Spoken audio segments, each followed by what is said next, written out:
ஆண்டவராய் இயேசுவின் நாமத்தில் உங்களை அன்போடு வாழ்த்துகிறேன்.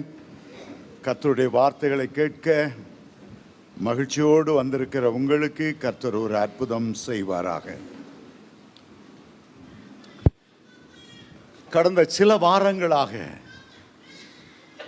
ஒரு விசுவாசியினுடைய அதிகாரம் என்ன, ஒரு தேவனுடைய பிள்ளைகளுக்கு கொடுத்திருக்கிற ஆளுகை என்ன, ஆண்டவர் எவ்விதமாய் சில திறவுகோல்களை நம்முடைய கரத்தில் கொடுத்து ஒரு அதிகாரத்துக்கு அடையாளமாய் வைத்திருக்கிறார். எப்படி கர்த்தருடைய கரத்தில் முத்திரை மோதிரமாய் வைத்திருக்கிறார். ஆளுகை செய்யக்கூடிய செங்கோலை நம்முடைய கைகளை தந்திருக்கிறார் என்பதை குறித்து நாம் தியானித்தோம். ஆண்டவர் கொடுக்கிற முதல் அதிகாரம் அவருடைய பிள்ளைகளாகும் அதிகாரம், அவரை அப்பா பிதாவே என்று அழைக்கக்கூடிய அதிகாரம். அந்த பிள்ளைகள் என்ற அதிகாரத்தோடு நித்திய ஜீவனும் நம்முடைய கரங்களில் கிடைக்கிறது. இரண்டாவது அதிகாரம் ஆண்டவருடைய பரம எதிரியான சாத்தான் மேல், பிசாசின் மேல் கொடுக்கக்கூடிய அதிகாரம். மூன்றாவது அதிகாரம் நோய்கள் மேலும் வியாதிகள் மேலும் ஒரு அதிகாரம், குணமாக்குகிற வல்லமை, ஆரோக்கியத்தை உண்டு பண்ணுகிற அதிகாரம் நம்முடைய கையில் இருக்கிறது. நான்காவது அதிகாரம் பிசாசை கட்டுகிற அதிகாரம், அவனுடைய கிரியைகளை செயலற்று போகும்படி செய்கிற ஒரு அதிகாரம். ஒவ்வொரு கிராமத்திலும் காவல் ஆவிகள் என்று சொல்லப்படுகிற சகல ஆவிகளையும் கட்டி ஜெயங்கொடுக்கிற ஒரு அதிகாரம்.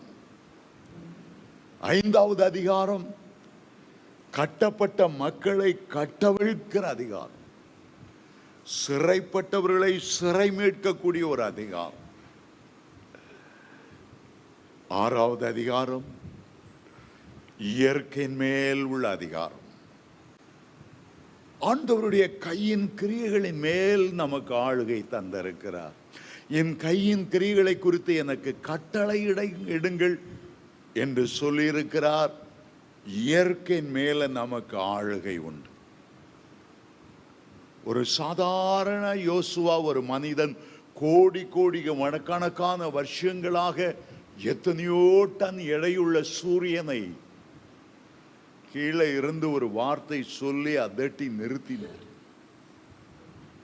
யோசுவா 10:12 சூரியனே நீ கிபியோன் மேலும், சந்திரனே நீ ஆயிலோன் மேலும் தரித்து நெல்லுங்கள். அப்படியே நின்றது. எலியா மழையின் மேல், இயற்கையாய் பெய்கிற 3 வருஷம் நீ மழை பெய்யக்கூடாது அதிகாரத்தோடு வானத்தை கட்டினார். 3 வருஷம் மழை பெய்யலையாம். வானத்திலிருந்து அக்கினி இறங்க வேண்டும் என்று ஜெபம் பண்ணினார். அதுவும் ஆண்டவருடைய கையின் கிரியை. கர்த்தரே தேவன் என்று நிரூபிப்பதற்கு அவர் வைத்த பலிபீடத்தின் மேல் அக்கினி இறங்க வேண்டியது அவசியமாயிருந்தது. இயற்கையின் மேல் அதிகாரம். ஆண்டவர் மனிதனை சிருஷ்டித்த போது சகல ஊரும் ஜந்துக்கள் மேலும், ஆகாயத்து பறவைகள் மேலும், காட்டு மிருகங்கள் மேலும், வீட்டு மிருகங்கள் மேலும், சமுத்திரத்தில் நீந்துகிற மீன்கள் மேலும், ஆகாயத்தில் பறக்கிற பறவைகள் மேலும் அதிகாரம் கொடுத்தார். ஆதியாகமம் 1ஆம் அதிகாரம் 26ஆம் வசனம், 28ஆம் வசனம், 29ஆம் வசனத்தில் இயற்கையில் வாழ்கிற அவ்வளவு ஜீவ ஜந்துக்கள் மேல் அதிகாரம் கொடுத்தார். ஆகவேதான் மனிதன் ஆண்டவர் கொடுத்த அதிகாரத்தின்படியே பெரிய பெரிய பெரிய யானைகளை பழக்குகிறான், சிங்கங்களை பழக்கி ஜூல வைக்கிறான், ஒட்டங்களை பழக்குகிறான், ஆடு மாடுகளை பழக்கி தனக்கு பால் கொடுக்கும்படி அவைகளை வளர்க்கிறான். காரணம் அவைகள் மேல் உள்ள அதிகாரம். பாம்பு கடி, விஷக்கடி, தேள் கடி எல்லா கடிக்கும் கிராமத்தார் சில மந்திரம் ஓதுவாங்க. ஆனா நீங்க மந்திரம் ஓத வேண்டியதில்லை. பாம்பின் மேலும் தேள்கள் மேலும் உங்களுக்கு அதிகாரம் கொடுத்திருக்கிறார். சேதப்படுத்தாத அதிகாரம். என் நாமத்திலே சர்ப்பத்துங்களை எடுப்பார்கள், சேதப்படுத்தாது. சிங்கத்தின் மேல் நீ நடப்பாய், விரியன் பாம்பின் மேல் நடப்பாய். காரணம் அதிகாரம். ஆகவே கடந்த வகுப்பில் நாம் அதை குறித்து ரொம்ப ஆழமாய் தியானித்தோம். இன்றைக்கு ஆண்டவர் கொடுக்கிற 7வது அதிகாரத்துக்குள்ளே போகிறோம். இன்னும் 2 வாரங்கள் 2 புதன்கிழமைகளிலே இந்த பாடங்களை எடுப்பேன். அடுத்த வகுப்பிலே ஆண்டவர் கொடுக்கிற திறவுகோல் என்று சொல்லப்படுகிற அதிகாரம். அதுக்கு அடுத்த வகுப்பிலே ஆண்டவர் கொடுக்கிற முத்திரை மோதிரம், அதன் மூலமாய் கொடுக்கிற அதிகாரம். இன்றைக்கு வெளிப்படுத்தின விசேஷம் 20ஆம் அதிகாரம் 6ஆம் வசனத்தை யாராகிலும் வாசிக்கும்படி கேட்டுக்கொள்ளுகிறேன். முதலாம் உயிர்த்தெழுதலுக்கு பங்குள்ளவன் பாக்கியவானும் பரிசுத்தவானுமாய் இருக்கிறான். இவர்கள் மேல் 2ஆம் மரணத்திற்கு அதிகாரம் இல்லை. இவர்கள் தேவனுக்கும் கிறிஸ்துவுக்கும் முன்பாக ஆசாரியர்களாயிருந்து அவருடைய 1000 வருஷம் அரசாளுவார்கள். ஆண்டவர் மனிதனை சிருஷ்டித்த போது சாவு அவன் தலைமேல் இருந்ததில்லை. அவன் என்றென்றைக்கும் வாழும்படி ஒரு அபூர்வமான ஒரு பழத்தை ஏதேன் தோட்டத்தில் வைத்திருந்தார். ஔவையாருக்கு நீண்ட காலம் வாழும்படி ஒரு அதிசயமான நெல்லிக்காயை அதிகமான் கொடுத்தானாம். நான் அதிக நாள் வாழாவிட்டாலும் தமிழ் மொழியில இவ்வளவு இலக்கியமான பாடல்களை பாடும்படியான ஔவையார் நீண்ட காலம் உயிரோடு இருக்க வேண்டும் என்ற ஆசை. ஆகவே ஆண்டவர் உண்டாக்கின அந்த ஏதேன் தோட்டத்திலே இயேசு கிறிஸ்துவுக்கு அடையாளமாக ஜீவ விருட்சத்தை ஆண்டவர் முளைக்க பண்ணினார். அந்த ஜீவ விருட்சம் ஆண்டவராகிய இயேசு கிறிஸ்து. அவன் அந்த ஜீவ விருட்சத்தின் கனியை புசித்து ஜீவனிலே பரிபூரணப்பட வேண்டும், என்றென்றைக்கும் வாழ வேண்டும் என்றுதான் அந்த ஜீவ விருட்சத்தின் கனியை வைத்திருந்தார். வேறு வார்த்தையில் சொல்ல போனால் அந்த ஜீவ விருட்சத்தின் கனி என்பது ஆண்டவர் நமக்கு தருகிற நித்திய ஜீவனை குறிக்கிறது, அழியாமையை குறிக்கிறது, என்றென்றுமான ஒரு மகிழ்ச்சியை குறிக்கிறது. எப்படி அடிக்கடி உபாகம நிருபத்திலே மரணத்தையும் ஜீவனையும் உனக்கு முன்பாய் வைக்கிறேன் என்று சொன்னது போல சாவுக்கு அடையாளமான நன்மை தீமை கரிய அந்த விருட்சத்தையும் வைத்தார். அதே நேரத்தில் ஜீவ விருட்சத்தையும் கனிய வசித்தார். ஆண்டவர் சொன்னார், நீ எதை தெரிந்து கொள்ள போகிறாய்? ஜீவனை தெரிந்து கொள், ஜீவனை தெரிந்து கொள். உனக்கு முன்பாக ஆசீர்வாதத்தையும் சாபத்தையும் வைக்கிறேன். எதை தெரிந்து கொள்ள போகிறாய்? ஆசீர்வாதத்தை தெரிந்து கொள். அருமையான தேவனுடைய பிள்ளைகளே, மனிதன் கிறிஸ்துவை புறக்கணித்தான், ஜீவ விருட்சத்தை புறக்கணித்தான். இஸ்ரவேலர் அந்த ஜீவாதிபதியை சிலுவையில் அறையும் ராயனை அல்லாமல் வேறு எங்களுக்கு ராஜா இல்லை, அவரை புறக்கணித்தது போல அவர்கள் புறக்கணித்தார்கள். சாவை உண்டாக்குகிற, மரணத்தை உண்டாக்குகிற, நன்மை தீமை அறியத்தக்க கனியை வலு சர்ப்பமாகிய சாத்தானுடைய ஆலோசனையின்படி அதை பறித்து புசித்தார்கள். அப்பொழுதுதான் அவர்களுக்குள் ஆன்மீக மரணம் ஏற்பட்டது. பழத்தை பறித்து புசிக்கும் நாளிலே சாகவே சாவாய் என்று ஆண்டவர் சொல்லியிருந்தார். சரீர மரணம் ஏற்படவில்லை, ஒரு ஆன்மீக மரணம் ஏற்பட்டது.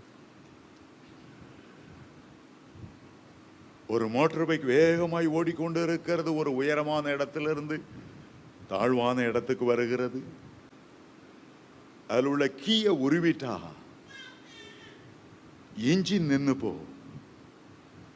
இன்ஜின் நின்று போனாலும் வந்த ஸ்பீட்ல அது கொஞ்சம் தூரம் ஓடிதான் அது நிற்கும்.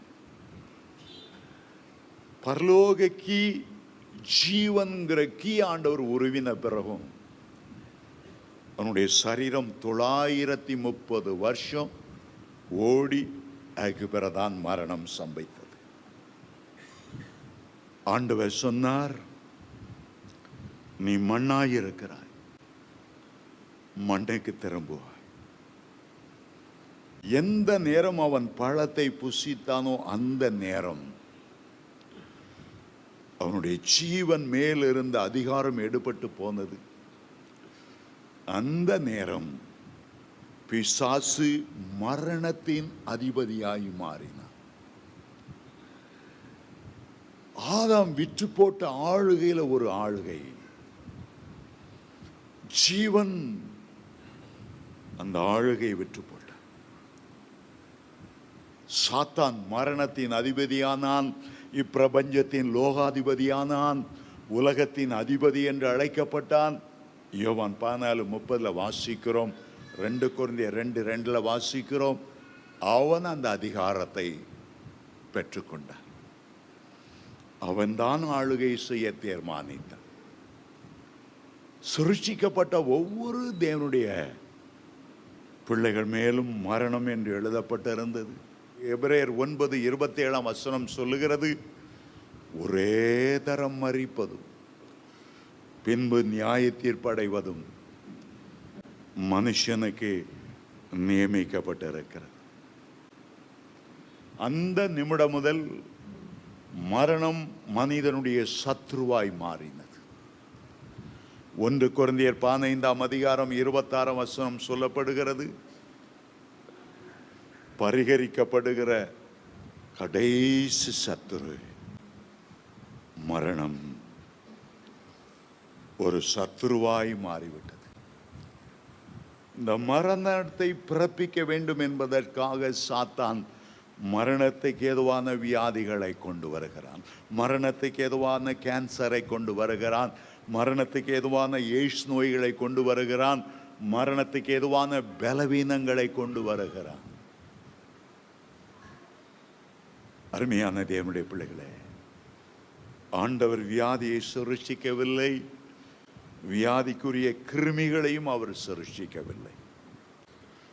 மனிதன் பாவம் செய்த பிறகுதான், சாத்தான் ஆளுகை எடுத்துக்கொண்ட பிறகுதான் இவைகள் எல்லாம் செயல்பட ஆரம்பித்தது. மரணம் ஒரு வேதனையானது, மரணம் ஒரு கண்ணி, மரண கட்டுகள். சங்கீதம் 18:4-5 அது ஒரு கண்ணி, அது ஒரு சுருக்கு போட்டு இழுக்கக்கூடிய ஒரு கட்டு. 23ஆம் சங்கீதத்தில் எழுதுகிறார், அது ஒரு இருள், அது ஒரு மரண இருளின் பள்ளத்தாக்கு. அதன் வழியாக நிமிஷத்துக்கு நிமிஷம் ஜனங்கள் கடந்து போய்கொண்டே இருக்கிறார்.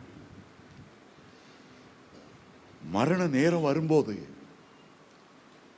மரணத்துக்கு ஆயத்தம் இல்லாமல் பாவத்தில் வாழ்ந்து கொண்டிருக்கிறவருடைய உள்ளத்தில் மகா பயங்கரமான கலக்கம் உண்டாகும். ஐயோ, இந்த உலக வாழ்க்கை விட்டு வெளியே போகிறோமே, என்ன நடக்கிறது தெரியவில்லையே. ஒரு மனிதனுடைய வாழ்க்கையினுடைய முழு ரிசல்ட்டும் அந்த மரண நேரத்தில் வெளியே வந்துவிடும். 60 வயது வாழ்ந்திருக்கலாம், 80 வயது வாழ்ந்திருக்கலாம். இந்த 80 வருடம் எத்தனை மாதங்கள், எத்தனை நாட்கள், அவ்வளவு காலம் இந்த பூமியில் வாழ்ந்த வாழ்க்கையினுடைய ரிசல்ட் நீ பாஸா ஃபெயிலா அந்த நிமிஷ நேரத்தில் தெரிஞ்சிடும். உன்னை வரவேற்க தேவதூதர்கள் வருவார்களா, பிசாசின் கூட்டங்கள் வருமா, அந்த நேரம் தெரிந்துவிடும். நீ பரலோகத்துக்கு போகிறாயா, நரகத்துக்கு போகிறாயா, அந்த நிமிஷத்தில் நீ அறிந்து கொள்ளுவாய். தேவ பிள்ளைகளுக்கு ஒரு பெரிய மகிழ்ச்சி, நான் ஆண்டவரை சந்திக்க போகிறேன். அவருடைய பிரசன்னத்தில் வாழ போகிறேன். அந்த ஒளிமயமான தேசத்தில், துதிமயமான தேசத்தில் ஆண்டவரை போற்றி பாடி நான் துதிக்க போகிறேன். ஒரு பெரிய மகிழ்ச்சி, ஒரு பெரிய மகிழ்ச்சி. எலியாவின் கடைசி நாள் அவரை பரலோகத்து கொண்டு போக அக்கினி ரதங்கள், குதிரைகள் வந்தன. லாசரு மரித்த போது தேவதூதர்கள் இறங்கி வந்தார்கள் கொண்டு போவதற்கு. என் ஆண்டவர் பரலோகத்துக்கு ஏறி போகும்போது மேகங்கள் வந்தன. ஸ்தேவான் மரித்த போது ஆண்டவர் தாமே பரலோகத்திலே பிதாவினுடைய வலது பார்சத்தில் எழுந்து நின்று அவனை அன்போடு வரவேற்றார். ஒரு நித்திய மகிழ்ச்சி. D.L. மூடி என்ற தேவ மனிதன் மரிக்கும் போது சொன்னார், இந்த பூமி சுருங்கி சுருங்கி சின்னதாய் போகிறது, பரலோகம் விரிவடைந்து என்னை அன்போடு வரவேற்கிறது. இது என்னுடைய முடிசூட்டு விழா. மகிமையின் ஆண்டவர் எனக்காக அவளோடு காத்து கொண்டிருக்கிறார். ஒரு மகிழ்ச்சியோடு கடந்து போனார். ஒரு தேவனுடைய மனிதன் மரிக்கும் போது அப்போதான் அவருடைய ரட்சிப்பின் வஸ்திரம் அந்த ஆத்துமாவிலே அழகாய் உடுத்தப்பட்டு நீதியின் சால்வையை தரித்து கொண்டு, ஏசாயா 61:10 வாசிக்கிறோம். ஏசாயா 61:3 துதியின் உடைய அணிந்து கொண்டு, சித்திர தையலடை உடுத்தி, புற்றரிகை தரித்து, அழகான வஸ்திரத்தோடு அவருக்கு எதிர்கொண்டு போவோம். ஆனால் கிறிஸ்துவுக்குள்ளே மரிக்காதவர்கள் நிர்வாணமாய் அதே உயிர் போகும். ஐயோ, இவ்வளவுதானா வாழ்க்கை? ஐயோ, கஷ்டப்பட்டு சம்பாதித்த வீடு எல்லாத்தையும் விட்டு போறேனே. ஐயோ, என் மனைவி பிள்ளைகளோட ஒரு நாள் கூட வாழ முடியாது. பிசாசு கூட்டங்கள் தெரு நாயை இழுத்து போவதை போல நரகத்துக்கு இழுத்து கொண்டு போகும். அருமையான தேவனுடைய பிள்ளைகளே, மரணத்தின் மேல் நமக்கு அதிகாரத்தை நாம் எப்படி பெற்றுக் கொள்ளுகிறோம்? உங்களுக்கு அந்த அதிகாரத்தை கொடுத்தவர் எதை எதிர்பார்க்கிறார்? இயேசு சிலுவையில் அறையப்பட்டு மரணத்தை சந்தித்து 3ஆம் நாள் உயிரோடு எழுந்தபடியால் அவருடைய உயிர்த்தெழுதலின் வல்லமையினாலே நமக்கு மரணத்தின் மேல் அதிகாரத்தை கொடுக்கிறார். நாமும் கூட மரணத்தின் முதுகெலும்பை தட்டி, மரணமே உன் கூரெங்கே, பாதாளமே உன் ஜெயமெங்கே, 1 கொரிந்தியர் 15:55 வாசிக்கிறபடி மரணத்தின் மேல் அதிகாரம் உள்ளவர்களாய் விளங்குகிறோம். எப்படி மரணத்தின் மேல் அதிகாரம் உள்ளவர்களாய் விளங்குகிறோம்?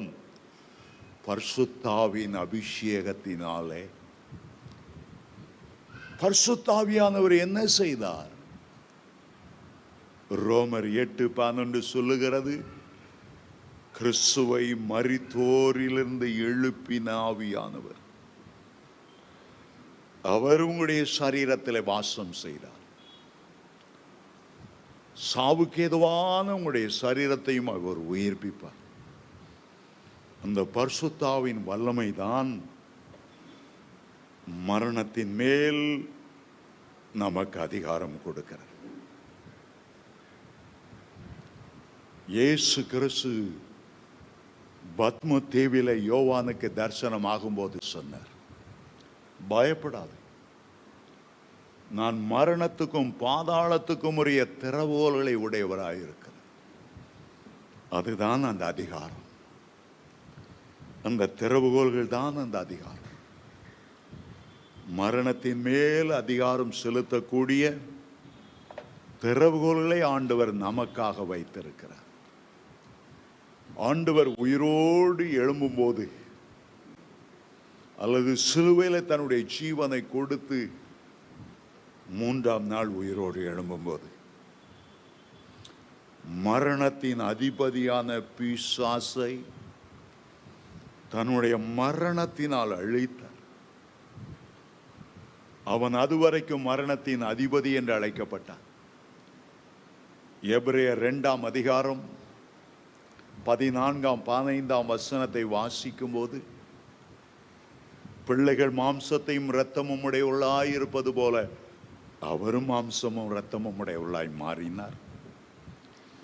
மரணத்தின் அதிபதியை தன்னுடைய மரணத்தினாலே அழிக்கும்படிக்கும், ஜீவ காலமெல்லாம் மரண பயத்தினால் வாடுகிறவளை விடுதலையாக்கும்படிக்கும் அவர் அப்படியானார். சாதாரணமாக இந்துக்கள் யமனை மரண தூதன் என்பார்கள். எரும மாட்டில் அவன் பவனி வருவானா, சுருக்கு கயிறை போட்டு பிடிச்சு இழுத்து கொண்டு போவானா. வேதத்தில் மரணத்தை கருப்பு குதிரையில ஏறி வருகிற டெத் ஏஞ்சல், அவனுக்கு பின்னால பாதாளம் போய்கொண்டே இருந்ததாம். வாய் மரணம் என்றால் வயிறு பாதாளம். வாயில போடுறதெல்லாம் வயிற்றுக்குள்ள போயிட்டு இருக்கும். பூமியிலே ஆச்சரியமான வேளை சாலமோன் ஞானி ஒருபோது நிரம்பாத திருப்தி அடையாதது பாதாளம். மரணம் விழுங்குகிறது பாதாளத்தில் போய் விழுகிறது. வெள்ளை சிங்காசன நியாய தீர்ப்பு வரைக்கும் இந்த பாதாளத்தில் அவைகள் கிடக்கும். வெள்ளை சிங்காசன நியாய தீர்ப்புக்கு பிறகு இந்த மரணமும் பாதாளமும் அக்கினியும் கந்தகமும் எரிகிற கடலிலே தள்ளப்பட்டுவிடும். அதை வெளிப்படுத்தல் 20ஆம் அதிகாரம் 14ஆம் 15ஆம் வசனத்திலே நாம் வாசிக்கிறோம். அருமையான தேவனுடைய பிள்ளைகளே, ஆண்டவர் உடைய கையில தருகிற அந்த மரணத்தின் திறவுகோலை நாம் பெற்றுக்கொள்ளணும். அந்த பாதாளத்துக்குரிய திறவுகோலை பெற்றபடினால் தான் அவர் மரித்த பிறகு பாதாளத்துக்குள்ள இறங்கி நோவாவின் காலத்தில் கீழ்ப்படியாமல் போன ஆவிகளுக்கு அவர் பிரசங்கித்தார். பாதாளத்தின் மேல் பகுதியில் இருக்கிற பரிசுத்தவான்களை சிறை மீட்டு உன்னதத்துக்கு ஏறி அங்கே பரதேசியை அவர் ஸ்தாபித்தார். தேவனுடைய பிள்ளைகளுக்கு மரணத்தின் மேல் அவர் அதிகாரம் கொடுத்திருக்கிறார். கட்டுண்ட மனிதர்களை, மரண கட்டினால் பாதிக்கப்பட்டவர்களை விடுதலையாக்குகிற அதிகாரத்தை கொடுத்திருக்கிறார். சில பிசாசுகள் வந்து சொல்லும், உன உயிரை எடுத்துக்கொண்டு போகும்படி என்ன மந்திரவாதி என்ன அனுப்பி இருக்கிறான், உயிரை நான் எடுத்துட்டு தான் போவேன். இயேசு கொடுத்த அதிகாரத்தின்படி மரணத்தின் அதிபதியை தன்னுடைய மரணத்தினாலே அழித்தவருடைய வல்லமையின்படி இந்த மரணத்தின் கட்டப்பட்டிருக்கிறவர்களை, மரணத்துக்கு நியமிக்கப்பட்டவர்களை விடுவிக்க கூடுமானால் விடுவி. சாலமோன் ஞானி சொல்லுகிறது போல விடுவிக்கிற அதிகாரத்தை ஆண்டவர் நமக்கு கொடுத்திருக்கிறார். இயேசு கிறிஸ்து 2 பேராய் கிராமங்களுக்கு, வீடுகளுக்கு அனுப்பும் போது ஒரு கட்டளை கொடுத்து அனுப்பினார். மத்தேயு 10ஆம் அதிகாரம் 8ஆம் வசனத்தில், மரித்தோரை எழுப்புங்கள். அந்த அதிகாரத்திலிருந்து நமக்கு கொடுத்த கட்டளை, மரித்தோரை எழுப்புங்கள். புதிய ஏற்பாட்டில மட்டும் இயேசு கிறிஸ்து மரித்தோரை எழுப்பி காண்பிப்பதற்கு முன்பாகவே பழைய ஏற்பாட்டில முதல் முறை மரித்தோரை எழுப்ப முடியும் என்று அறிந்திருந்த ஒரே ஒரு முதல் மனிதன் எலியா. சாரிபாத் விதவைக்கு வீட்டுக்கு போனான். அவள் அப்பமும் தண்ணீரும் கொடுத்தாள். முதல் அடையை செய்து தேவனுடைய ஊழியக்காரனை கனம் பண்ணினார். ஆனால் அவள் பேசின ஒரு வார்த்தை, ஒரு சிறிய அடையை கொண்டு செய்து வா என்று சொன்ன போது அவள் சொன்னாள், கொஞ்சம் மாவு, கொஞ்சம் எண்ணெய், நானும் என்னுடைய மகனும் அப்பம் சுட்டு சாப்பிட்டு விட்டு செத்து போகலாம் என்று இருக்கிறோம். அவளை உயிரோடு காப்பதற்காகத்தான் ஆண்டவர் இஸ்ரவேல் தேசத்தில் அத்தனை விதவைகள் இருந்தாலும், அவ்வளவு பஞ்சம் கொடூரமாய் தலைவிரித்தி ஆடினாலும், இந்த பெண்ணுக்கு புறஜாதி பெண்ணு வீட்டுக்கு அனுப்பியிருந்தார். அவள் சாவை பற்றி பேசினாள். மத்தேயு 18:21 சொல்லுகிறது, மரணமும் ஜீவனும் நாவின் அதிகாரத்தில் இருக்கு. சிலர் நான் சொல்லுவாங்க, நான் செத்து போனாதான் இந்த புருஷனுக்கு என் மதிப்பு தெரியும், நான் செத்து போனாதான் என்னுடைய மேன்மை இந்த குடும்பம் உணரும். சிலர் சாவை பத்தியே பேசுவாங்க. எங்க சொந்த சித்தி அப்படித்தான் சொல்லிட்டு இருந்தாங்க. ஒரு நாள் புருஷன் இன்னொரு பெண்ணோடு பேசுகிறதை கண்ட உடனே நேரே போய் மேல மண்ணெண்ணெய் ஊத்தி தீ வைத்து கொளுத்தி விட்டார்கள், இறந்து விட்டார்கள். சாவதற்கு முன்பாக அடிக்கடி மரணத்தை பற்றி பேசுவார். உன்னுடைய வாயிலை மரணத்தையும் ஜீவனை அதிகாரமாய் ஆண்டவர் கட்டளையிட்டு இருக்கிறார். ஒரு நாளும் தற்கொலை குறித்து பேசக்கூடாது, ஒரு நாளும் மரணத்தை குறித்து பேசக்கூடாது. செத்தா நல்லா இருக்குமே சொல்லவே கூடாது. உன் அதிகாரத்தை நீ இழந்து விட்டாய் என்ற அர்த்தம். மரணமும் ஜீவனும் நாவின் அதிகாரத்தில் இருக்கிறது. அந்த சாரிபாத் விதவினுடைய மகன் இறந்து போன உடனே எலியாங்கே போனார். அந்த பையனுடைய சரீரத்தின் மேல் படுத்துக் கொண்டார். என்னை போஷிக்க வந்த ஒரு குடும்பத்தில் இந்த மரணம் ஏற்படக்கூடாது. அவர் என்ன சொல்லி ஜெபித்தார்? 1 ராஜா 17:21 சொல்லுகிறது, இவனுடைய ஆத்துமா இவனுக்குள் திரும்பி வரும்படி செய்யும். அதுவரை யாருக்கும் தெரியாத ஒரு ரகசியத்தை சொல்லுகிறார். மரணம் என்பது அவனுடைய ஆத்துமா அவனை விட்டு வெளியே போகுது. பிரசங்கி இன்னும் கொஞ்சம் அழகாய் சொல்லுகிறார், ஒவ்வொரு மனிதன் மரிக்கும் போது அவனுடைய உயிர் நாசின் வழியாய்த்தான் போகும். நாசி அடைப்பட்டு இருந்தால் வாய் வழியாய் போகும் என்றால், நாசியும் வாயும் ஒன்றோடு ஒன்று இணைக்கப்பட்டவை. ஒரு நாள் அது கண் வழியா போவாது, கை வழியா போவாது, கால் வழியா போவாது. ஏன் நாசின் வழியாய் போகிறது? ஆண்டவர் ஒரு மனிதனுக்கு ஜீவ ஆத்துமாவாக்கும் போது அவனுடைய நாசியில தன்னுடைய சுவாசத்தை ஓதினார். செத்து போன உடம்பு 24 மணி நேரத்துக்குள்ள அழுக ஆரம்பிக்கிறது. நம்ம ஏன் அழுகாம இருக்கிறோம்? நாசின் சுவாசம் ஓடிக்கொண்டிருக்கிறது. ஆண்டவர் என்றோ ஆதோமில ஊதின அந்த சுவாசம் தலைமுறை தலைமுறையாய் நமக்குள்ளே ஓடிக்கொண்டிருக்கிறபடியால் நாம் அழுகாத நல்ல சரீரத்தோடு வாழ்ந்து கொண்டிருக்கிறோம். ஆனால் அந்த சுவாசம் போகும்போது சரீரத்துக்குள்ளே மீண்டும் அந்த உயிர் உள்ளே புகாதபடி எல்லா வாசல்களும் அடைக்கப்பட்டு விடும். சரீரம் அழுக ஆரம்பித்து விடும். மனிதனுடைய உயிர் என்பது என்ன? அது 2 பகுதியால் ஆனது. ஒன்று அவனுடைய ஆவி, அடுத்தது அவனுடைய ஆத்துமா. உலகத்தில் வாழ்கிற அத்தனை மனிதருடைய ஆவியும் பிரியும் போது, உயிர் பிரியும் போது அது 2ஆய் பிரியும். அந்த ஆவி தன்னை தந்த தேவனிடத்தில் போகிறது.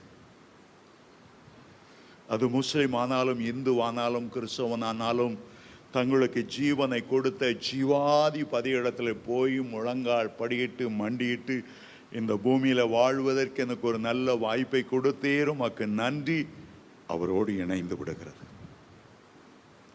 ஆவி என்பது வெறும் உயிர், அவ்வளவுதான். ஆனால் அவனுடைய முழு உள்ளான மனுஷன் இருக்கிறதே, அது அவனுடைய ஆத்மாவில் தான் இருக்கிறது. அவன் செய்த பாவங்களோ புண்ணியங்களோ அவனுடைய ஆத்மாவில் தான் இருக்கிறது. இயேசுவின் ரத்தம் அவனுடைய ஆத்மாவில் தான் விழுந்து பாவங்களை கழுவி சுத்திகரிக்கிறது. பிரசங்கி 12ஆம் அதிகாரம் 7ஆம் வசனத்தில், இவ்விதமாய் ஆவி தன்னை தந்த தேவனிடத்தில் செல்கிறதற்கு முன்னால், இவ்விதமாய் மண்ணானது மண்ணுக்கு திரும்புவதற்கு முன்பாக உன்னுடைய வாலிப வயதிலே உன்னுடைய தேவனை தேடு.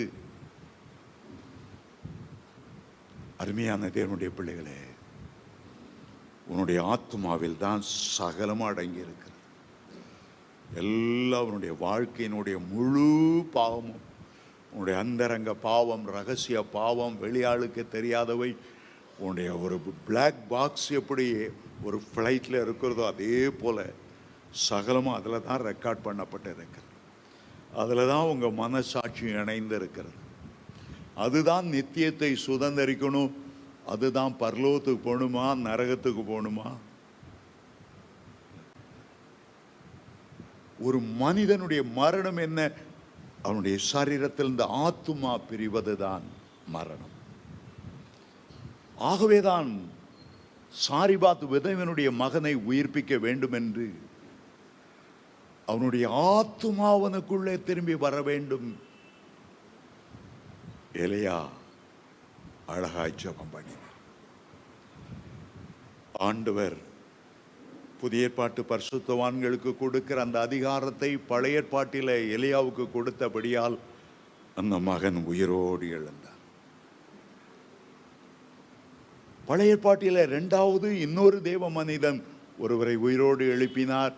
1 ராஜாக்கள் 4ஆம் அதிகாரம் 34ஆம் 35ஆம் வசனத்தில், கனமுள்ள சுனேமியாளின் மகன், நீண்ட காலம் குழந்தை பேர் இல்லாமல் எலிசா மூலமாய் குழந்தை உண்டாகும் வாலிப வயது அடையும் போது தகப்பனோடு வயலுக்கு போய் தலை நோகிறதென்றான் மரித்து விட்டான். எலிசா போய் அவளை உயிரோடு எழுப்பினார். பழைய ஏற்பாட்டில் உயிரோடு எழுப்பின 2 பகுதிகளை வாசிக்கிறோம். அதே நேரம் எலியாவை புதைத்த இடத்துல ஒரு தண்டில ஒரு போர்ச்சியவன் ஒருவன் மரித்த போது அவனை புதைக்க கொண்டு வந்த போது எலிசாவின் எலும்பு பட்டு அவன் உயிரோடு எழுந்தானான். எலிசாவின் எலும்புகளுக்குள்ளே ஒரு அபிஷேகம் இருந்தது, உயிர்ப்பிக்கிற வல்லமை இருந்தது. சிலருடைய எலும்புகளோடு பாவங்கள் ஒட்டி கொண்டு அது படுத்திருக்கும். ஆனால் எலியாவின் எலும்புகளில் அபிஷேகம் ஒட்டி கொண்டு இருந்தது. எலியா உயிரோடு எழுப்பவில்லை, அவருடைய எலும்புகள் அவனை உயிரடைய செய்தன. புதிய ஏற்பாட்டில் இயேசு 3 பேரை உயிரோடு எழுப்பினார். உங்களுக்கு தெரிந்ததுதான். மரித்து 4 நாளாகின லாசருவை அவர் உயிரோடு எழுப்பினார். லாசருவே எழுந்து வா. யோவான் 11ஆம் அதிகாரம் 43ஆம் 44ஆம் வசனத்தில் லாசர் உயிரோடு எழுந்து வந்தான். அவனை கட்டுகளை அவிழ்க்க சொன்னார். இயேசு யவீரினுடைய மகளை உயிரோடு எழுப்பினார். மார்க் 5ஆம் அதிகாரம் 41ஆம் வசனத்தில் அந்த சிறு பெண் மரித்தாலும் நித்திரை உள்ள ஒரு பெண்ணை போல கையை பிடித்தார். சிறு பெண்ணே எழுந்திரு, தலிதா கூமி. அவள் உயிரோடு எழுப்பினார். 3ஆவதாக இயேசு உயிரோடு எழுப்பின ஒருவன் நாயினூர் விதவையினுடைய மகன். அவன் பாடையில ஏற்றப்பட்டு விட்டான், புதைப்பதற்காக கொண்டு போகப்பட்டான். நாயினூர் விதவை அழுத அந்த கண்ணீர் அவருடைய இருதயத்தை உருக்கிட்டு லூக்கா 7:14 அந்த பாடையை தொட்டார். வாலிபனே எழுந்தர் என்று சொன்னார். உயிரோடு எழுந்தார். ஏன் அந்த மரித்தோரை உயிரோடு எழுப்பினார்? நமக்கு அந்த அதிகாரம் இருக்கிறது என்பதை காண்பிப்பதற்காகவே. இயேசு மரித்தோரை எழுப்பி அற்புதம் செய்தார். இயேசுனுடைய வழிகளை பின்பற்றின பேதுரு மரித்த ஒரு பெண்மணி, தொற்காள் என்று பெயர், கிரேக்க மொழியில தபித்தாள் என்று பெயர், கை வண்ண வேலைகளை செய்து ஊழியங்களை தாங்கினவள், ஏழைகளுக்கு உதவி செய்தவள், மரித்து போனார். பேதுரு அது அறிவிக்கப்பட்டபோது போனார். அப்போஸ்தலர் 9ஆம் அதிகாரம் 40ஆம் வசனம், தபித்தாளே எழுந்திரு, உயிரோடு எழுப்பி கொடுத்தார். அப்போஸ்தலனாகிய பவுல் அந்த அதிகாரத்தை பயன்படுத்தினார். அப்போஸ்தலர் நடபதிகள் 20ஆம் அதிகாரத்தை வாசிக்கும் போது அவன் 3வது மாடியிலிருந்து கீழே விழுந்தான். நித்திரை மயக்கமாகி விளக்குகள் எரிந்து கொண்டிருக்கிறது. அப்போஸ்தலனாகிய பவுல் பிரசங்கித்துக் கொண்டிருக்கிறார். ஒரு கன நித்திரை ஆவி அவரை பிடித்ததினால் 3ஆம் மாடியிலிருந்து கீழே விழுந்தார். அப்போஸ்தலர் 20:10 சொல்லுகிறது, அப்போஸ்தலனாகிய பவுல் அருகிலே போய் அவரை உயிரோடு எழுப்பி கொடுத்தார். இந்த 19ஆம் நூற்றாண்டிலே பெந்தேகோஸ்தே இயக்கத்தின் தகப்பன் என்று அழைக்கப்படுகிற ஸ்மித் விகில்ஸ்வொர்த் என்ற பக்தன், அவருடைய ஊழியத்தில் 23 பேரை அவர் உயிரோடு எழுப்பினார். மரித்து போகிறவருடைய காதில வந்து இயேசு இயேசு என்று சொல்லுவார். அவருக்குள்ள விசுவாசம் வரும்போது, இயேசுவின் நாமத்தில் எழும்புவாயாக. ஒரு மனிதனை உயிரோடு எழுப்புகிற காட்சியை ஒரு பழைய வீடியோவில் நான் பார்த்தேன். அவர் பிரசங்கம் பண்ணுகிற இடத்துக்கு அவனை கொண்டு வந்து வைத்திருந்தார்கள். அவனை தூக்கி நிறுத்தி, சுவர் பக்கமாய் நிறுத்தி நட என்று சொன்னார். அப்படியே சரீரம் கீழே விழுந்தது. அவன் நடக்கவில்லை. 2ஆம் முறை தூக்கி எடுத்தார். மரணத்தை உயிரும் ஜெயித்த இயேசுவின் நாமத்தில் நட என்று சொன்னார். அவன் நடக்கவில்லை. இந்த பிரேதம் அப்படியே கீழே விழுந்தது. 3-4 முறை செய்தார். அவருக்குள்ள ஒரு பலத்த விசுவாசம் வந்தது. மரித்தோரை உயிரோடு எழுப்பணும்னா 3 வரங்கள் இணைந்து கிரியை செய்யணும். முதல்ல அவனை உயிரோடு எழுப்ப என் ஆண்டவர் வல்லவர் என்கிற விசுவாச வரம் கிரியை செய்யணும். அவனுடைய இரத்தம் உறைந்து கட்டி அழுக ஆரம்பித்து விட்டதால் அற்புதம் செய்கிற வல்லமை, அந்த சக்தி அவருக்குள் கிரியை செய்யணும். 3வது, அவர் சுகவீனப்பட்டு மரித்திருந்தாரனால் குணமாக்குகிற வரம் கிரியை செய்ய வேண்டும். இந்த 3 வரங்களும் கிரியை செய்தால்தான் ஒரு மரித்த மனிதனை உயிரோடு எழுப்ப முடியும். போக போக போக அந்த மனிதன் கீழே விழ விழ இவருக்குள்ளே ஒரு ஆவிக்குள்ளே ஒரு வைராக்கியம் எழுந்தது. என் ஆண்டவர் எனக்கு அதிகாரம் கொடுத்திருக்கிறார். ஒரு பெரிய விசுவாசம் நீருற்றாய் பொங்கி வந்தது. கடைசி முறை நட என்று இயேசுவின் நாமத்தில் கட்டளையிடுகிறார். ரொம்ப ஆச்சரியம். மேடையில் நடந்தான், பிறகு ஓடினான், பிறகு அவன் சாட்சியை சொன்னான். ஜனங்கள் கைத்தட்டி ஆர்ப்பரித்தார்கள். பார்க்கணும், அவ்வளவு சந்தோஷம். 1000 பிரசங்கங்களை பார்க்கிலும் மரித்த ஒரு மனிதன் உயிரோடு எழும்புவானாண்டா, அவன் எவ்வளவு பெரிய சாட்சியாக இருப்பான். எத்தனை புறஜாதி மக்கள் ஆண்டவர் அண்டை வருவார்கள். ஆண்டவர் உயிரோடு எழுந்த லாசருவை பற்றி வேதம் சொல்லுகிறது. இயேசுவை பார்க்கணும்னு வந்தவங்க லாசருவையும் பார்க்கணும்னு ஆசைப்பட்டாங்களா? இயேசுவை பார்க்கணும்னு வந்தவங்கெல்லாம் லாசருவையும் பார்க்கணும்னு ஆசைப்பட்டாங்களா? இந்த கடைசி காலத்தில் ஒரு பெரிய பின்மாறி மழை பெய்ய போகிறது. ஒரு சாதாரண மனுஷனும் மரித்தவர்களை உயிர்ப்பிக்கக்கூடிய வல்லமை ஆண்டவர் கொடுக்க விரும்புகிறார். இளம் வயதில் யாராவது மரித்திருந்தா தைரியமா இயேசுவின் நாமத்தில் எழும்பு என்று சொல்லுங்க. எழும்பலன்னா நான் வெக்கப்பட்டு போயிடுவனே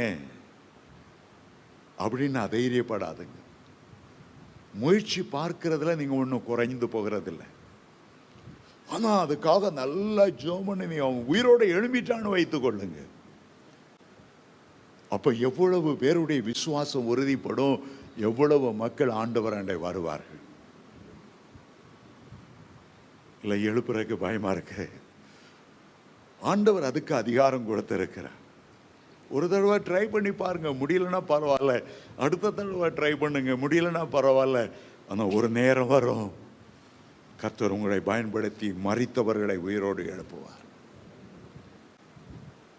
போதகர் பாலியங்கி சோடைய சாட்சி என்னுடைய இருதயத்தை தொட்டது. நீங்க போகும்போது மயிர் குச்செறியும் அனுபவங்கள் என்ற புத்தகத்தில் அதை எழுதியிருக்கிறேன், வாங்கி கொண்டு போங்க. இவர் ஊழியத்துக்கு போய்விட்டார். அவருடைய மகன் ஃப்ரெண்ட்ஸோட விளையாடி விட்டு ஒரு ஹோட்டலில் சாப்பிட்டான். அந்த சாப்பாடு அழுகின ஃபுட் பாய்சன் அதில் இருந்தனால அவனோடு கூட சாப்பிட்டு அவ்வளோ பேரை செத்து போயிட்டாங்க. ஒரு 15 பேர் என்று நினைக்கிறேன். இவனும் செத்து போய்விட்டான். அவருடைய மனைவி அவசரமாய் ஆள் சொல்லி அனுப்பினார்கள். அவர் அங்கே இருந்து வந்தார். தன்னுடைய மகனை குளிப்பாட்டி வைத்திருந்தார்கள். அவர் சொன்னார், 1 மணி நேரம் ஆண்டவருடைய பாதத்தை பற்றி பிடித்து பாவ அறிக்கை செய்து, எனக்கும் ஆண்டவருக்கு இடையில ஒரு சின்ன துரும்பு வந்துடக்கூடாது. அதுக்கு பிறகு தேவனுடைய இரக்கம் அவர் மேல் நிழலிட்டது. அதுக்கு பிறகு கமெண்ட் பண்ண ஆரம்பித்தார். மனுடைய பெயரை சொல்லி இயேசுவின் நாமத்தில் அந்த சரீரத்துக்குள் தரும். மரண தூதனே, என் மகன் எனக்கு வேணும், ஆத்துமா திரும்பி ஆகும். இயேசுவின் நாமத்தில் விடல. திரும்ப திரும்ப திரும்ப திரும்ப மணிக்கணக்காய் கட்டளை கொடுத்து கொண்டே இருந்தார். அவருடைய மகன் சொல்லுகிறான், பூமியில என் ஆவி பிரிந்து நான் பரலோகத்துக்கு போனேன். என்ன இனிமையான வாசனை, என்ன மகிமையான இடம். அங்குள்ள பார்க்கள், அங்குள்ள எல்லா இடத்தையும் ஆண்டவர் சுத்தி காண்பித்தார். திடீர்னு பரலோகம் அதிர ஆரம்பித்தது. எங்க அப்பாவை ஜெபம், பரலோகத்தின் மூலை முடுக்கெல்லாம் இயேசுவின் நாமத்தில் என் மகன் உயிரோடு எழுந்திருக்கணும். மேலே இருந்து ஆண்டவர் காண்பித்தார், உங்க அப்பா விட அப்படியா ஜெபம் பண்ணிட்டே இருக்கிறார். நீ கீழே போலன்னு அவர் விட மாட்டார். எவ்வளவு நேரம் ஜெபம் பண்ணுவார் தெரியாது. மகன் சொன்னா, ஜீசஸ், நான் பூமிக்கு மட்டும் வரமாட்டேன். பூமி சாக்கடை மாதிரி நாறுது, அருவருப்பான பாவ சோதனைகள். பரலோகத்தில் உம்மோடு இருக்க பிரியப்படுகிறேன். இல்லை, ஆண்டவர் அவனை கீழே கூட்டி கொண்டு வந்தார். ஜெபிக்கிற அந்த மூலையில நின்றார். அவனுடைய ஆவி மறுபடியும் அவனுடைய நாசின் வழியாக உட்பிரவேசித்தது. எழும்பினான். பாலியாங்கி சோக்கு ஒரே சந்தோஷம், அவருடைய மனைவிக்கு சந்தோஷம்.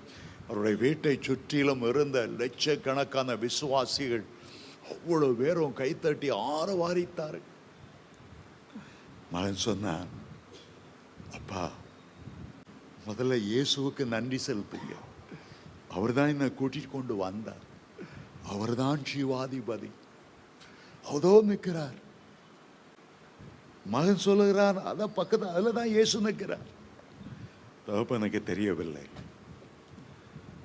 மகன் சொன்ன அந்த திசையை நோக்கி பார்த்து, ஜீசஸ், என்னுடைய மகனை உயிரோடு எழுப்பினீர், உமக்கு நன்றி என்று சொன்னார். அருமையான தேவனுடைய பிள்ளைகளே, இன்றைக்கும் ஆண்டவர் உயிர்ப்பிக்கிறவர், அவர் ஜீவனை கொடுத்தவர், ஜீவனிலே பரிபூர்ணப்பட வந்தவர், என்றென்றும் வாழும்படியான நித்திய ஜீவனை அருளி பரலோக பாக்கியத்துக்கு தருகிறவர். உங்கள் ஒவ்வொருவருக்கும் மரணத்தின் மேல் அதிகாரம் இருக்கிறது. மத்தேயு 10:8 ஒரு நாளும் மறந்து போகாதிருங்கள். மரித்தோரை எழுப்புங்கள். இலவசமாய் பெற்றீர்கள், இலவசமாய் கொடுங்கள். இலவசமாய் பெற்றீர்கள், இலவசமாய் கொடுங்கள். இயேசு சொன்ன வார்த்தை எப்போதும் உங்களுக்கு முன்பாக ஞாபகம் இருக்கட்டும். லாசருவை உயிரோடு எழுப்பும் போது மார்த்தாளுக்கு முன்பாக நின்று யோவான் 11:25 அவர் சொன்னார், நானே உயிர்த்தெழுதலும் ஜீவனுமாயிருக்கிறேன். என்னை விசுவாசிக்கிறவன் மரித்தாலும் பிழைப்பான். உயிரோடு இருந்து என்னை விசுவாசிக்கிறவன் மறியாமலும் இருப்பான். மீண்டும் சொல்லுகிறேன், யோவான் 11:25 நானே உயிர்த்தெழுதலும் ஜீவனுமாய் இருக்கிறேன். என்னை விசுவாசிக்கிறவன் மரித்தாலும் பிழைப்பான். உயிரோடு இருந்து என்னை விசுவாசிக்கிறவன் மறியாமலும் இருப்பான். கடைசி நாட்களிலே கர்த்தர் அநேகம் பேரை மரித்தவர்களை உயிரோடு எழுப்பி திரளான ஜனங்களை அதன் மூலமாய் ரட்சிப்புக்குள்ளே கொண்டு வரும்படி ஆண்டவர் விரும்புகிறார்.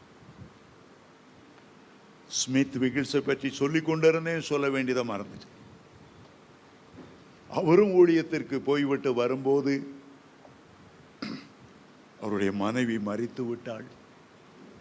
அந்த மனைவிதான் அவரை இயேசுவண்டை வழி நடத்தினது. முன்பு அவர் ஒரு முரடனாய் இருந்தார், தெய்வம் பயமற்றவனாய் இருந்தார்.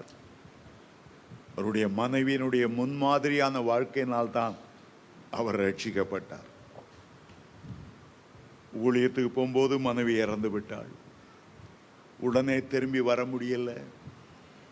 புருஷன் இல்லாமல் அடக்கம் செய்ய வேண்டாம் என்று அப்படியே வைத்து விட்டார்கள். அவர் வந்த உடனே பெட்டியை மூடியெல்லாம் குளிப்பாட்டி துணி மாற்றி எல்லாம் ரெடியாக வைத்திருந்தார்கள். அவர் உள்ளே வந்தார். அழுது கொண்டு இருக்கிற எல்லாரும் வெளியே போச்சு. நீங்கள் அழுதால் என்னுடைய விசுவாசம் பாதிக்கப்படும். நீங்கள் அழுதால் எனக்குள்ளே ஒரு கலக்கம் வரும். எல்லாரும் வெளியே போய் சொன்னார். மரண தூதனை அழைத்தார். உனக்கு எவ்வளவு தைரியம் இருந்தா நான் இல்லாத நேரம் என் மனைவியுடைய ஜீவனை என்னை எடுப்பா. அதிகாரத்தோடு கட்டளையிட்டார். மறுபடியும் நான் மகளுடைய ஆத்துமா திரும்பி வரணும். அதிகாரத்தோடு கட்டளையிட்டார். உடைய மனைவி மேல் ஆத்துமா வந்தது. எழுந்து உட்கார்ந்தார். புருஷனை பார்த்து சொன்னார், ஏன் என்ன எழுப்புனீங்க? என்னுடைய ஓட்டம் நிறைவடைந்து முடிவடைந்தது. என்னுடைய ஆயுசை நான் பூர்ணமாய் பூமியில செலவழித்து விட்டேன். நான் கர்த்தரிடத்திலே போவது அவருடைய சித்தம். அவருடைய சித்தத்தின்படியே ஆண்டவர் என்னை பூரணமாக்கினார். நான் கர்த்தருடைய சன்னிதானத்தில் இளைப்பாறத்தான் போனேன். அவரை குறித்து தீர்க்க தரிசனம் உரைத்தார். முடித்துவிட்டு அவள் சொன்னாள், உடைய கையால என்னை படுக்க வையுங்க, உடைய கையினால என் கண்களை மூடுங்க. மிக விரைவில் நீங்களும் இந்த மரணத்தை ஜெயித்து கர்த்தருடைய சமூகத்துக்கு வருவீர்கள். அப்பொழுது நாம் சந்திப்போம். அவர் இதுதான் உன்னுடைய முடிவா என்று கேட்டார். அவள் சொன்னாள், ஆம், இதுதான் கர்த்தருடைய சித்தம். அவளை படுக்க வைத்தார். கண்களை மூடினார், மறுபடியும் உயிர் பிரிந்தது. ஒவ்வொருவரும் மரணம் அடைய நிச்சயம். ஆனால் நாம் பரிசுத்தத்தின் மேல் பூரணப்பட்டவர்களாக, கிறிஸ்துவின் சுவாபத்திலே பூரணப்பட்டவர்களாக கர்த்தருடைய ராஜ்யத்துக்கு செல்ல வேண்டும். எப்போது உங்களுக்குள்ளே ஆவியானவர் எழுப்பும்படி ஒரு உணர்வை தரும்போது, வாலிப வயதிலே பெற்றோருக்கு செய்ய வேண்டிய கடமை செய்யாமல், சின்ன வயசிலே சின்ன சின்ன குட்டி பிள்ளைகளுக்கு செய்ய வேண்டிய கடமை செய்யாமல் மரித்து போகும்போது தைரியமாய் நீங்கள் எழுப்பலாம். ஆண்டவரே, உம்முடைய சுத்தம் நிறைவேறும்படி இவன் உமக்காய் சாட்சியாய் விளங்கும்படி அவனை எழுப்புகிறேன் சொல்லலாம். அதுக்காக 80 வயசு 85 வயசு எப்படா மேலே போலான்னு எண்ணிட்டு இருக்கவங்கள போய் வயசானவங்களை எழுப்பி பிற அவங்க சொந்தக்காரங்க அவங்கள திட்டாம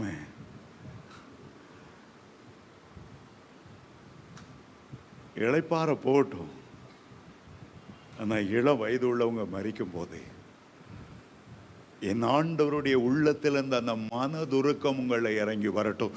லாசருவை உயிரோடு எழுப்பும் போது என்ன மனதுருக்கம் அவர் மேல் வந்ததோ, என்ன கண்ணீரின் ஆவி வந்ததோ, அந்த மனதுருக்கம் வரட்டும்.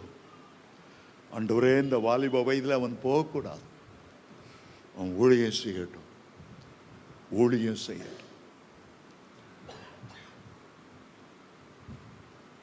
போதகர் மில்டன் என்று அடிக்கடி நம்முடைய மத்தியில் ஊழியம் செய்ய வருவார். அவரை தேடி ஒரு வாலிப பெண் வந்தாள். எங்க அப்பா மரிக்கிற தருவாயில் இருக்கிறார், இயேசுவை ஏற்றுக்கொள்ளல, விக்கிர ஆராதனைக்காரர், மரிக்க போகிறார். தயவு செய்து இந்த கடைசி நேரத்தில் வந்து சுவிசேஷத்தை சொல்லுங்க. அவர் போனார். அந்த ஆள் சொன்னார், எனக்கு ரொம்ப பயமா இருக்கு, எங்க போறேன்னு தெரியல, ஒரு காரிருள் இருக்கிறது, என் உயிரை உறிஞ்சுவதற்கு அநேக சாசுகள் வந்து நிற்கிறது. அவர் சொன்னார், இயேசு என்று சொல்லு, அவர் ஜீவனின் அதிபதி, உன்னுடைய நாசிலே ஜீவனை ஊதி இந்த பூமியில வாழ்வதற்கு உனக்கு ஒரு வாய்ப்பை கொடுத்தவர். கொஞ்ச நேரத்தில் அவருக்கு அந்த மரண பயம் தெளிந்தது. கொஞ்ச நேரத்தில் நல்ல ஆரோக்கியம் உண்டானது. அவர் சொன்னார், என் உள்ளத்தில் ஒரு சந்தோஷம் வருகிறது, இயேசு என் உள்ளத்தில் வந்துட்டார். நீங்க சொல்லிக் கொடுத்த பாவ மன்னிப்பின் ஜெபத்தை செய்யும் போது இயேசுடைய பிரசன்னம் எனக்குள்ளே வந்துவிட்டது. இப்போது நான் மரித்தாலும் இயேசுடைய பிரசன்னத்துக்கு போறேன். அவர் சொன்னார், இப்பதான் நீ இயேசு அறிஞ்சிருக்கிற, அதுக்குள்ள ஏன் நீ போகணும்னு விருப்பப்படுற? ஒரு 3 நாள் 4 நாள் 5 நாள் அந்த அன்பின் ரட்சகரை ஆசதீர நீ துதி, அவரை பற்றி ஆசதீர பாடல்களை நீ கேளு, டேப்ப சீடியை போடட்டும். முழு பலத்தோடு அவரை துதித்து அவரை சந்தோஷப்படுத்தி அதுக்கு பிற பரலோகத்து போலாம். ஆண்டவர் அவருக்கு 5 நாட்கள் வாழ்நாளை நீடித்து கொடுத்தார். 5 நாளும் பாடி துதித்து ஆண்டவரை மகிமைப்படுத்தி கொண்டே இருந்தார். அதுக்கு பிறகுதான் அவர் மரித்தார். உங்களுக்கு ஆண்டவர் கொடுத்த அதிகாரத்தை அறிந்து கொள்ளுங்கள். ஆதாம் மூலமாய் மரணம் வந்தது. 2ஆம் ஆதமாகிய என் ஆண்டவர் இயேசு கிறிஸ்து சிலுவையில் உயிரோடு எழுந்ததினாலே அந்த அதிகாரத்தை உங்களுக்கு தந்திருக்கிறார். மரணத்துக்கும் பாதாளத்துக்கும் உரிய திறவுகளை உங்களுடைய கைகளில் கொடுத்து மரித்தோரை எழுப்புங்கள், என் நாமத்தில் எழுப்புங்கள், மரித்தோரை எழுப்புங்கள். இந்த கட்டளை கொடுத்திருக்கிறார். அந்த அதிகாரத்தை பெற்றுக்கொள்வோம்.